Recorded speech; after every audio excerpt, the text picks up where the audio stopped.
Live from the studios of the legendary News Radio WRVA, this is Richmond's Morning News with your host, Rich Herrera.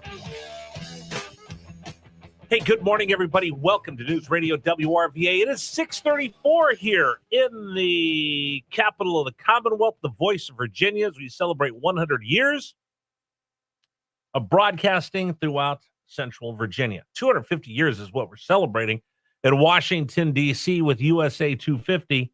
And as I told you a while ago, when I saw the President of the United States in England during a pass and review, PIR, and it's one of those things that you only hold for dignitaries and well-respected world leaders, when your military passes in front and salutes a foreign head of state or someone of great stature, it is a sign of respect.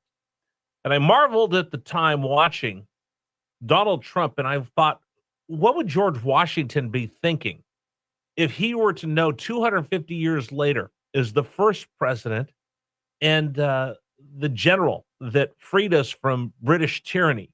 What would he think when he looked down and he saw Donald Trump standing there, having the British redcoats, the sons of the redcoats, honoring Donald Trump, saluting him as they walked for review?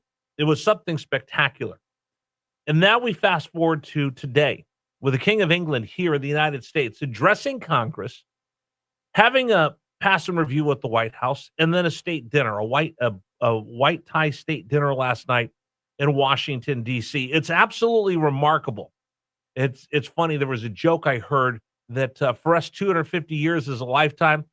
For the British, 250 years was yesterday. When you think of how long that British monarchy has been ruling over Britannia, how short this experiment of democracy we have in the United States, and the two came to a head with the King's visit, a state visit here, an address to Congress. Who would have thought that the Congress that's full of, at the time, traitors and rebels would welcome the great-great-great-grandson of King George to the United States?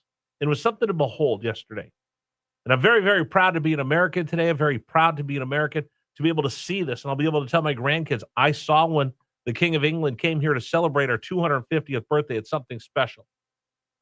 He joked, no, this isn't a rear guard. No, we're not coming back to reclaim our former colonies. He joked quite a bit during his remarks in Congress, and he had some quips and some jokes, and he and Donald Trump seemed to get along swimmingly. The two have known each other for a while, and Donald Trump admitted that his mom had thought that King Charles was the sexiest man alive. She thought he was so handsome, and made the king smile at that. The king talked about Donald Trump. In fact, I think we have a little bit of a cut from the king speaking and during his trip to D.C. Let us raise our glasses and voices as we toast the past, the present, and the future, thank you, of our two proud and allied nations.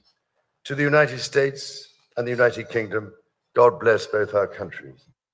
To have the King of England say that, especially here in Virginia, where we have so much Revolutionary War history, sometimes I think we forget that Revolutionary War means it was a revolution. We did throw off the bonds and chains of the King of England to declare our independence, and we've been fighting for it ever since.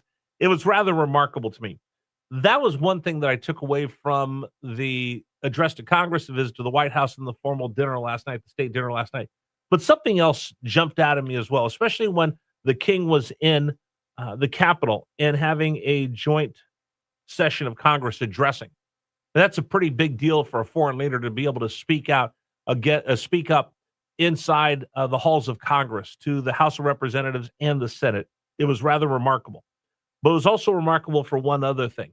You remember the last head of state to come and speak to a joint session of Congress? It was Benjamin Netanyahu, Bibi Netanyahu. Many of the Democrats didn't bother to show up and protest over Benjamin Netanyahu. I've gotten so used to watching Democrats and Republicans clash during joint sessions of Congress. It's both sides.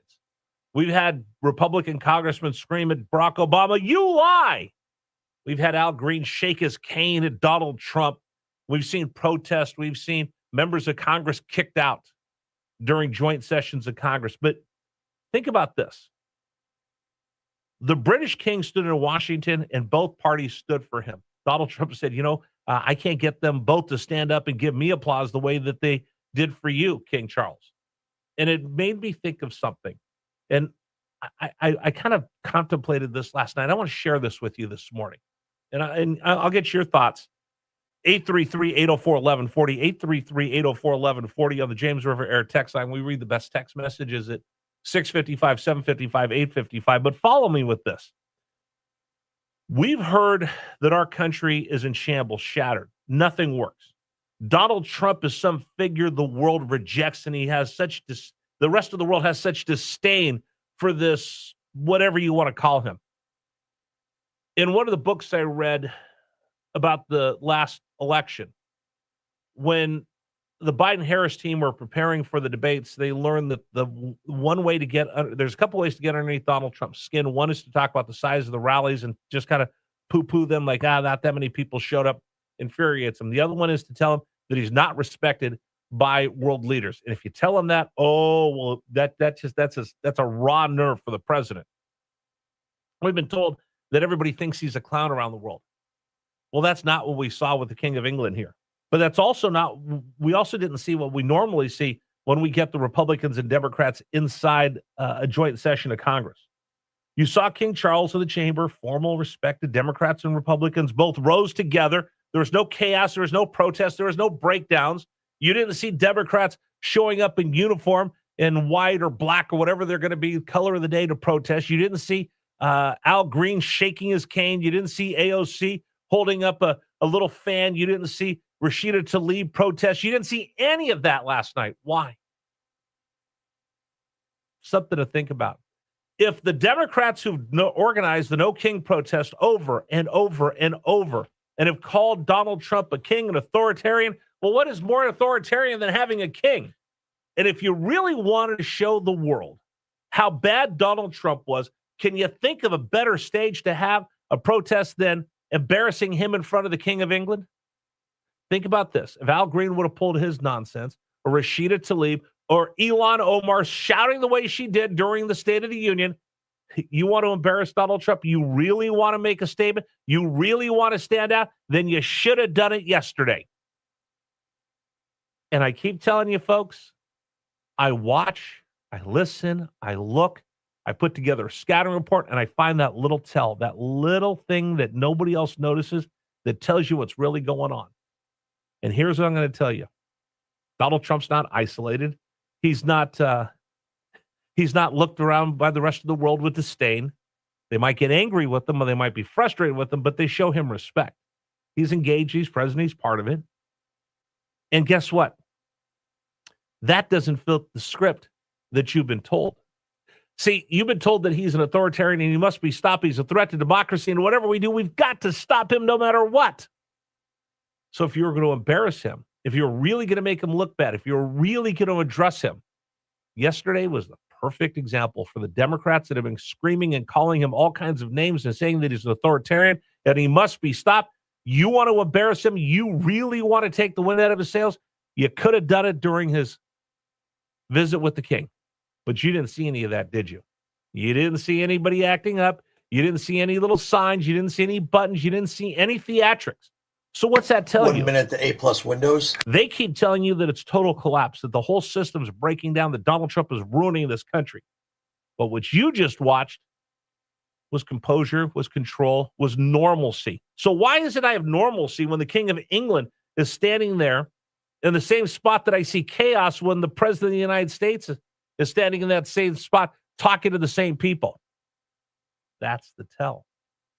If this really was about the United States being in trouble under Donald Trump, then you would have shown him up in front of the King of England. You would have stormed out. You would have protested. You would have done all the stuff you do during the State of the Union, but you didn't do any of that during King Charles's visit. Why? Because it's not true and you know it. Because it's theater.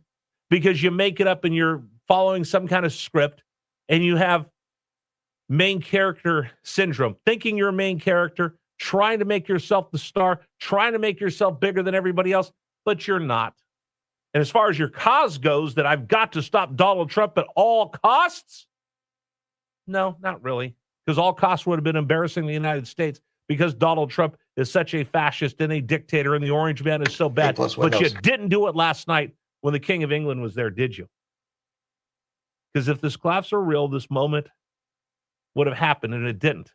So it just tells me all of your bloviating and pontificating, all of your theater kid theatrics, that's all it is theatrics. You really don't believe it. Otherwise, you would have acted yesterday. You would have acted poorly the same way that you do during the State of the Union, during King Charles' visit, and you didn't. So that tells me, do you really believe the nonsense that you've been trying to sell to the rest of us? I don't think so. You want to comment? 833-804-1140, 833-804-1140, the number for you to send a text, and we read the best text messages at 55, 655, 755, and 855. All right. Today's program is brought to you in part by A+ Windows. You know, it's family